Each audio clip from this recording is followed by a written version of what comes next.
All right. Hey guys, how's it going? It's Joy. I'm back again with another video. I hope that you guys are doing well and I hope that you guys are staying safe. So, you guys, today I am back again with another video here. So, if this is you guys' first time watching me, I am a narcissist abuse coach and I've been dealing with narcissists since 2006. And since 2017, I have been helping former victims, now survivors, heal, move on, and recover after dealing with narcissistic abuse. Okay, so you guys, today, I was actually thinking about a couple topics that I had in mind. And also, I did want to touch on when I was live previously here. So I kind of did want to review that here. So let me just take a look here. You guys, but yeah, I hope everybody's having a swell Wednesday. Hope you guys enjoyed it with your family and all that good stuff. So, let's just kind of get into it here. So, I did want to touch on like three topics, and we can definitely expand this on Sunday, that kind of thing. But you guys, I wanted to talk a little bit about how sometimes when you're dealing with a narcissist, as we always talk about, doesn't matter who the narcissist is in your life. Just understand that this individual can be very two-faced, right? So I'm pretty sure you may have heard that before, or you may have heard that term. But this is something that you just want to be aware of when it comes to dealing with a narcissist here.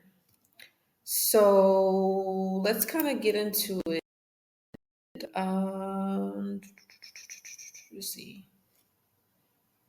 Okay, so this is on Quora again, Quora.com. And it's the question was, are narcissists always two-faced? So it comes from a particular person, looks like they're a certified nursing assistant. And so this person said, yes, two separate short stories here. It says, my narc adopted mother was very two-faced.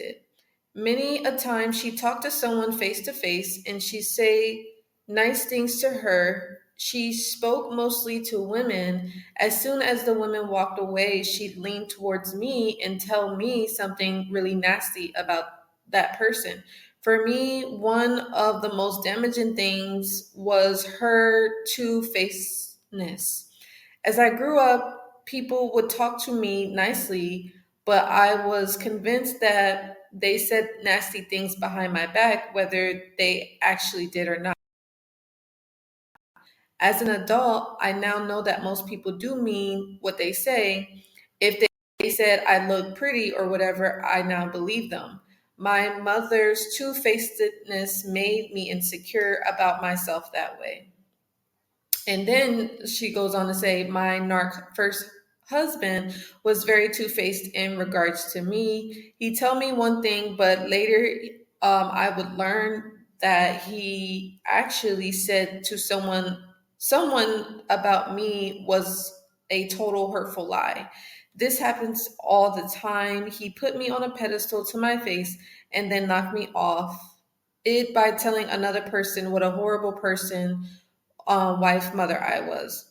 So, from my own personal experience with NPD people whom I live with, I'd say yes, they are two faced people and pathological liars. So, yeah, I definitely agree with that. So, if you are dealing with a narcissist, or maybe you could suspect that somebody around you could be a narcissist, just keep in mind that, they may be saying nice things to your face, or they may try to butter you up, or they may try to pretend to be, like friendly or whatever the case may be. They may pretend to be genuine, but just know as soon as you walk away, they're probably talking trash. They're probably saying something really mean, really nasty, behind your back, or maybe doing something behind your back that you have no clue, and things like that. So you just want to be careful, and also just realize that they're liars too. They're very much pathological liars, So you just want to just be careful with that. Let's see. Yeah, somebody also said life experiences with covert psychopaths and narcissists. It says they are shamelons. It says they can have many faces, one for their spouse, the other for their boss, and another for their lover on the side. It says, but deep down, they have a face they have buried and they hate themselves for they feel that you won't like them if you really knew them. They hate for themselves, transfers eventually to hate towards you. After the honeymoon phase, they start to hate your independence.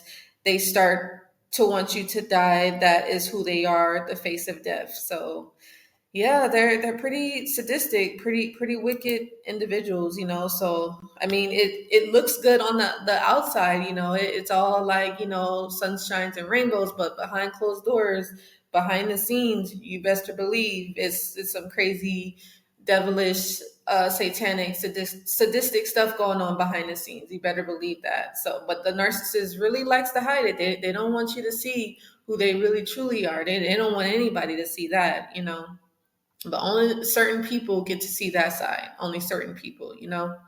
So yeah. Let me see here. Yeah, so another person says they can change their faces as often as needed. It says loyalty is one way street for narcs. You must be loyal to them, period. It says they'll try not to get caught betraying you when you're still of value to them. Oh, and by the way, when they know, you know, they're hateful, jealous, and wicked, two-faced. If you don't say nothing, they won't either. However, if you confront them, they'll lie, gaslight, and talk childish gibberish only if you still matter to them. Now, if a narcissist double downs, they value you, you're nothing to them at that point. It'll be best to end the relationship. So yeah, that's very interesting to see that. Um Yeah, this is a good one right here. Somebody else says narcissists do not necessarily exhibit two faced behavior at all times. While some narcissists may display a public persona that differs significantly from their private actions and attitudes, that is not a universal trait of narcissism. Narcissism is characteristics by an inflated sense of self-importance, a lack of empathy, and a need for constant admiration. And also, that could be a constant attention. Like they need constant attention, like back to back to back to back, 24/7. Like it just keeps, you know, it's almost like a rotation, like a clock or like a radio station or something like that. But anyway, some narcissists are able to maintain a consistent public facade, while others may alternate between charming and abusive behaviors depending on the situation and who they are interacting with. And it says a degree of two-facedness can vary widely among individuals with NPD. So yeah, it's really crazy. It's really crazy. Yeah. So again, so what will happen is this is really good actually. I think this would be good for you guys to know about. So about the narcissist being two-faced.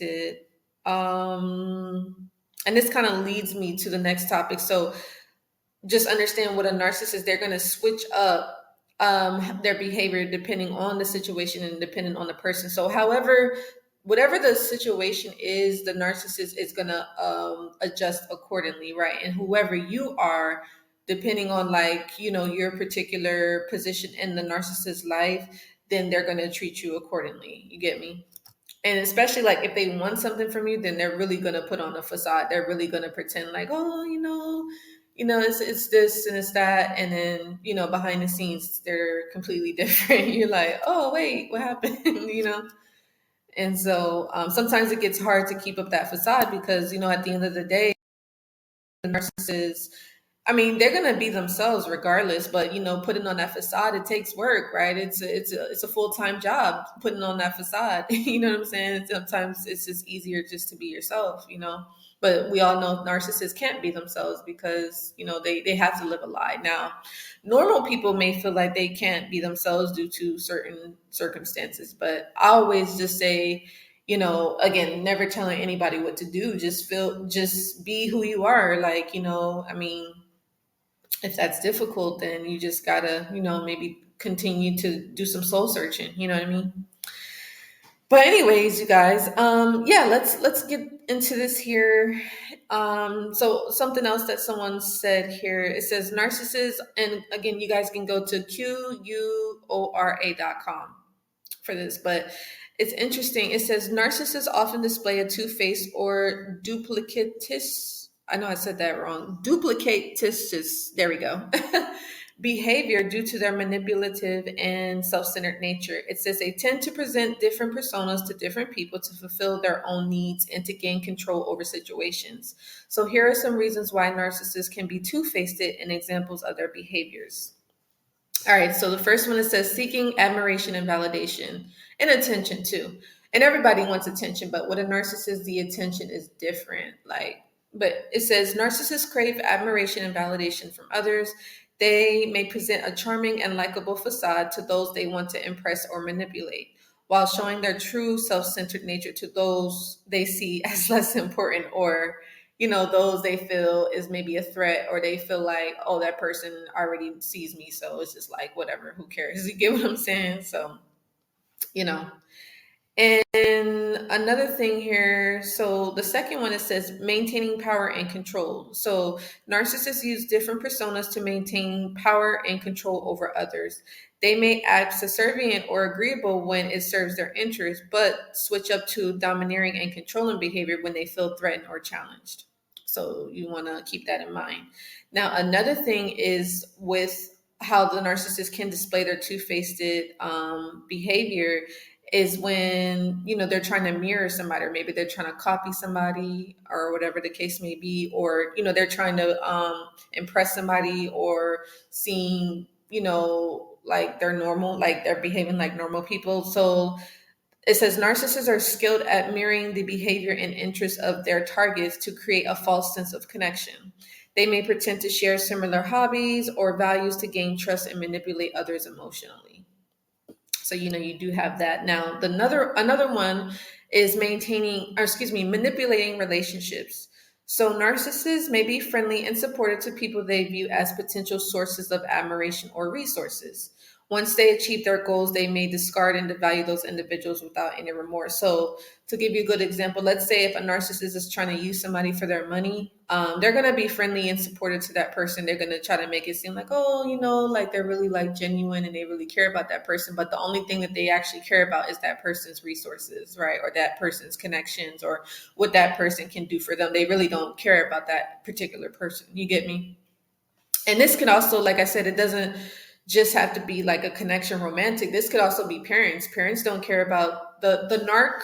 Parents do not care about their children at all. As sad as that may sound, because if you think about it, it's just like, individual births a child and has a child, and it's sad to come to the realization that they do not care about their child at all. It's just really disappointing. You know what I mean? It's just kind of like, wow, I mean, the child didn't ask to be here. You know what I'm saying? But again, you just got to realize the self-centeredness of the narcissist, their nature. That's just what it is. So it is what it is, unfortunately. But yeah, so the next thing is gaining sympathy. Another way in which the narcissist can have the two-faced duplicitous behavior. I know I said that was a little different. I'm not used to saying that second word, but y'all get what I'm saying. But yeah, it says to explicit to it to is that basically to put forth more, or to say like, hey, this person is getting sympathy and support, right? A narcissist may present themselves as a victim in certain situations. They may exaggerate or fabricate stories to garner attention and empathy from others. So let's say a narcissist may feel like somebody did something to them, or they feel like somebody took something from them, or they feel like whatever, the narcissist will make up a story and say, oh, this person did this to me, this person did that. So what they'll do is they'll play the victim to get sympathy from others. They'll tell lies, they'll make something up so that way they can get people on their side and to have them be viewed a certain way, and then they can have another person be viewed another way. You get me? So, they'll try to gain sympathy. They'll play the victim even though they are the one that's the victim. They're the victimizer, but they're trying to make it seem like they're the victim. So they're very manipulative in that regards, right? They try to use reverse psychology, and they try to trick people. Sometimes they actually can trick people, especially if people, like I said, they're not aware, they're unconscious, they're just looking for drama. Some people like drama, some people like, chaos, some people like mayhem, some people like stuff like that, so some people just don't think twice. They're just like, oh, whatever, who cares, you get me? So you just want to be mindful of that. All right, so they will play mind games, of course. So narcissists enjoy exerting control through mind games and psychological manipulation. They provide contradictory information and behave inconsistently to keep others off balance and dependent on them for validation and direction. So yeah, they'll play mind games. They'll try to do little tricks and try to switch stuff up, and to try to keep people off balance and things like that. So you just got to be careful with these individuals here. All right, and it also says they'll sabotage relationships. So in some cases, narcissists create conflicts between people within social circles to maintain control over the dynamic, to ensure they remain at the center of attention. So let's say you have a narc in your life, whether it's a parent or it could be an associate, it could be an in-law or whatever the case is. So what they'll do is they'll try to create drama, they'll try to create chaos, and they'll try to create conflict, and just they'll do stuff to like trigger people. They'll do stuff to try to get people upset, or they'll do stuff to try to make a person feel fear, guilt, obligation, and things like that. And they'll keep doing it over and over and over again, because what they're trying to do is they're trying to sabotage a relationship, or they're trying to sabotage a friendship, or they'll try to sabotage a connection, because they feel like, whatever a particular person provided for them, they feel like they don't have that anymore, or they feel like they can't get that anymore. If it's like a certain connection is there or a certain friendship is there, they feel like they have to sabotage something, and they have to get other people involved. You get what I'm saying? And so, but they're really good at doing this. They'll try to sabotage a relationship and things like that. And again, you may have some people that have parents that are trying to sabotage their relationships, or their friendships. I know my aunt did that to me. The male narc did the same thing, so that they're very, this is something that they do. This is a part of their manipulation.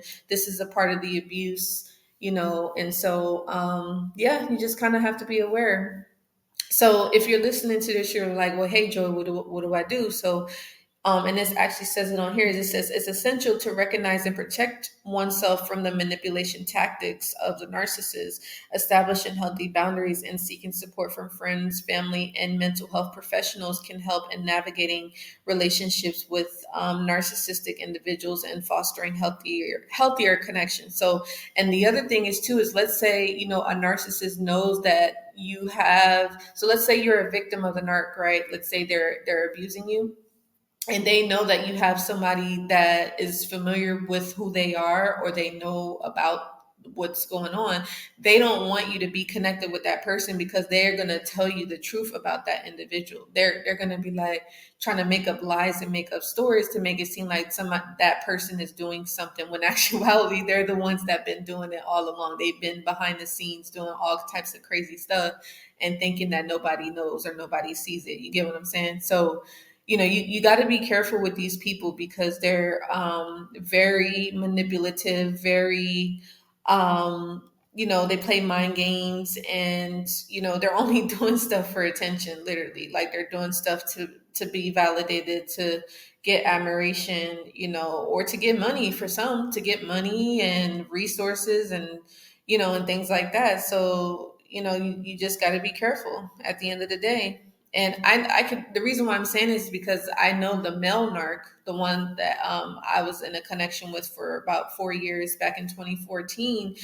I didn't recognize it then. And actually, I do have another story I have to share with you guys, because, you know, there were people around me trying to tell me about this person, about, because I would be telling them like certain stuff about the male narc. Because the thing what gets a lot of us, sometimes it's the cognitive dissonance, right? So it's like, you had good times with this narcissist, right? You had good times and you had bad times. And it's like a back and forth type of thing. You get me? So it's like it's like a karmic cycle. You're on an emotional roller coaster. So you have the highs are really high and it's really fun and really cool and everything is great. But then you have those lows, and then it's just like, oh, you go no contact, you block the person, you stop talking to them, you get what I'm saying? But it's like it goes back and forth. It's like you're on a hamster wheel, a never ending hamster wheel, And so, and I remember telling some of my friends, like, hey, this is what's going on. And, a lot of them were telling me, like, hey, Joy, like, just, you got to do what makes you happy. You have to, eventually go no contact and things like that. And I was like saying, no, it's not like that. I was in denial. I'll be honest, I was many years ago. And, but eventually it got to the point where it was just like, okay, this is unhealthy. This is not going anywhere. You get what I'm saying? And it's like I begin to learn my value and I begin to learn my worth, And but all along, the narc, it was certain people that I had told him that were my friends. He knew which ones to like and which ones to dislike. So whoever the narcissist is around you and they don't like certain people, the reason why they don't like certain people is because they know that that person is onto them. They know that that person can see right through them. They can see right through their tricks, their manipulation, and their games, right? Now, if the narcissist likes whoever is like your friend or whatever, that means that that narcissist probably knows that that person doesn't know who they really are. So they're very cowardly in that way. So they're like, oh well, if that person doesn't know nothing about me, then oh yeah, I like them then. But if that person knows about me, then no, I don't like them. I'm gonna talk trash. I'm gonna lie on them. I'm gonna manipulate them. I'm gonna try to bully them. I'm gonna harass them and stuff like that because they know that they see right through them. You get me? So it's crazy. It's really, really crazy how they are. But yeah, and I will be honest, like I said, I did have some people that tried to tell me about the narcissist, and I didn't listen. I didn't listen at all. I was just like in denial. I didn't want to believe it. I didn't want to see it, and the narcissist, I think I had shared that story with you guys where I said that the narcissist had ended up meeting up with the person that I was had a connection with. She was a singer-songwriter. You guys know what also happened as well, after they whatever happened, and she no longer had contact with me ever again. And even to this day, she has no contact with me. So the narcissist must have done something to that person now. And you can best believe if you have a narc around you, they're going to do something to you to the point where you're never going to talk to them ever again, or you're never going to like look at them the same way or view them the same way. You're just like, yeah, you get what I'm saying? Like they do stuff to the point where it's just like you just can't come back from that. You get me? So that's another way you can tell you're dealing with a narcissist, because they just do the unthinkable, the unbelievable.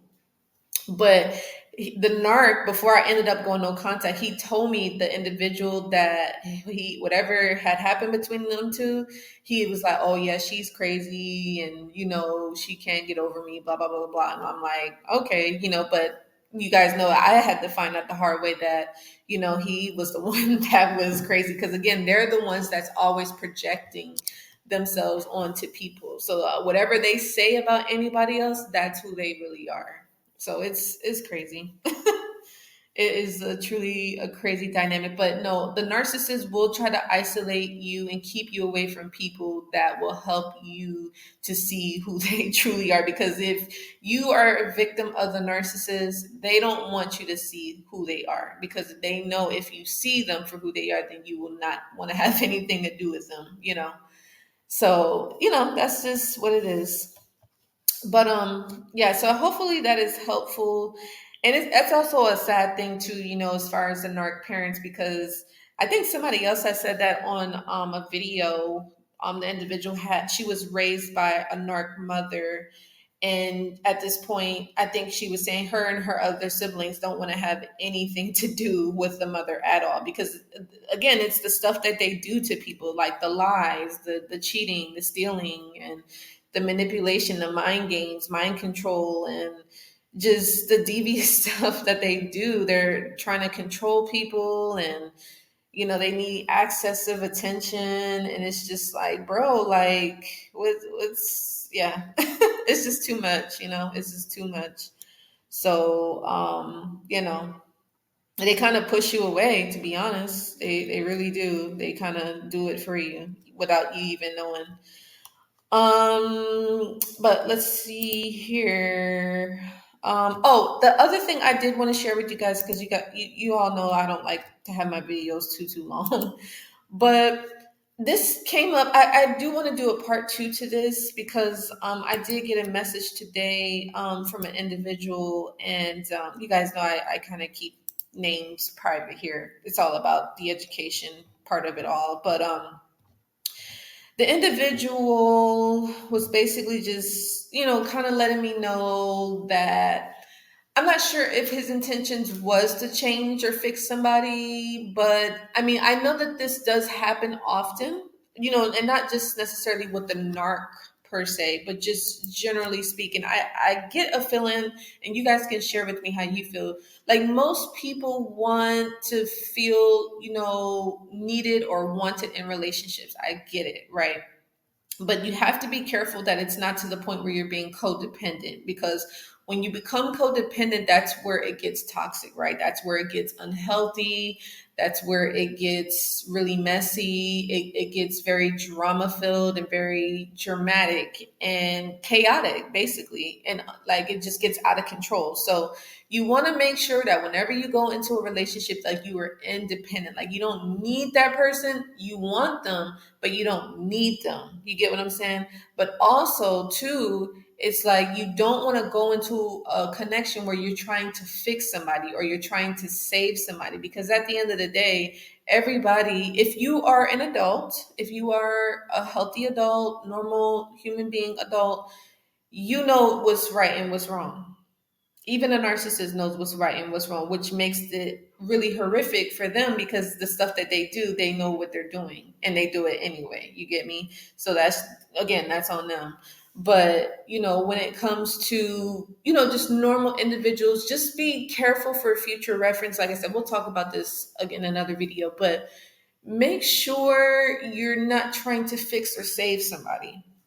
And the reason why I say this is because you can find yourselves in situations where you may feel taken advantage of, you may feel taken for granted, or you may feel like you wasted your time, or you could feel just exhausted, you could feel depleted, you can feel just really unhappy, and it was because you were trying to fix somebody, or you were trying to save somebody, or you was trying to make a person see something from your perspective, which, I mean, if you are having that perspective or having that thought process, perhaps, I mean, I get it, but just make sure that the person wants, not saying they have to be just like you, but just kind of make sure you're on the same page when it comes to certain topics per se, or certain belief systems, or maybe you guys can agree to disagree, like, at times, or just make sure that you don't have to fix somebody. Because, for one, again, you don't want to go into the relationship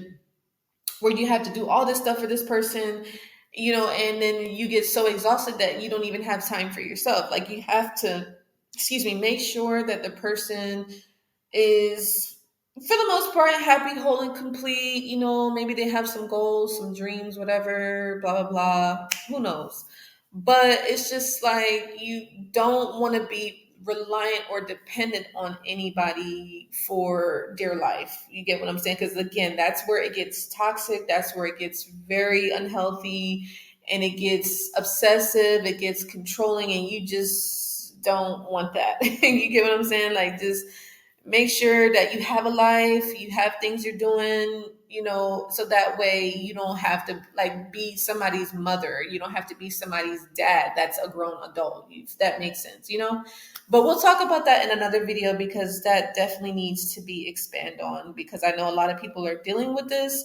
And I know sometimes a lot of people may want this type of dynamic because a lot of people may be caregivers, and it's nothing wrong with taking care of people, right? I mean, we take care of our kids, but again, if people are grown adults, then we have to kind of think like, okay, so why do I feel like I need to be in a relationship where I need to take care of people all the time? Why do I need to be the caregiver?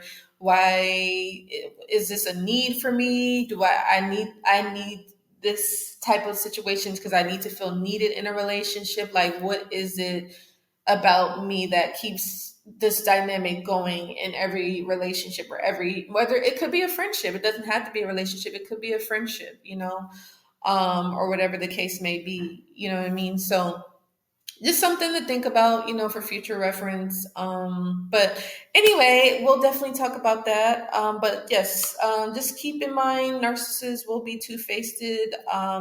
Just depends on the situation, the scenario, and just make sure that when you're going into friendships and connections, that you're not going in it for like out of desperation or out of like a codependency where you need somebody for money or you need somebody for resources. You're looking for somebody to take care of you or whatever the case is. Make sure you're able to take care of yourself on your own without needing somebody else to do it for you. So like maybe it would be good to learn self-reliance and self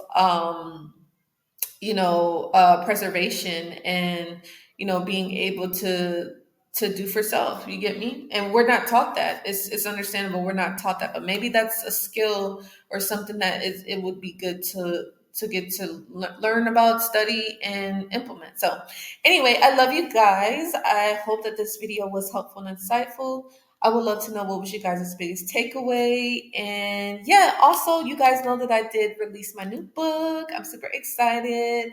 Called I Feel Misunderstood. It's actually a children's book. So if you guys would like to pre-order, I would highly, highly recommend it. You can do so. I'll leave the link below, and you guys can learn more about that. Don't forget to check out my other two books. You will love those as well. Definitely add them to your library collection. Definitely would be good. Some good self study books to work on during your recovery journey. And as usual, if you guys want to reach out to me for any support, I would love to hear from you all, or I would love to support you in the best way that I can. And if you guys have supported me in any way, I love you so much from the bottom of my heart. I truly, truly love you all, and I appreciate it. Seriously, it means the world. Please continue to keep doing that. And if you guys would like to donate to the Live Narc Free Ministries, I want to say thank you in advance. Again, I will leave the links for that on how you can donate to the Live Narc Free Ministries. But other than that, I will see you guys in the next video. Don't forget, you guys, join my free Facebook support group called The Healing and Recovery Room. I do have a lot of folks in there. And make sure y'all being nice to each other in the group. I'm just saying, because sometimes you have folks that kind of link up in the groups and things like that, and conversate. I'm just making sure everybody's on good vibes, things like that. But anyways, yes, I look forward to supporting you all in any way that I can. As always, make sure that you guys are subscribed to my email list, all that stuff for more events and updates to come. So I love you guys. And again, happy Wednesday. Hopefully this was helpful in any way. And again, if you guys want any support long-term from me, don't forget to check out my 90-day coaching program called Overcome Narcissistic Abuse and Turn Your Pain into Power, if you want to be supported from me long-term. So love you guys. Until the next time, take care. Bye.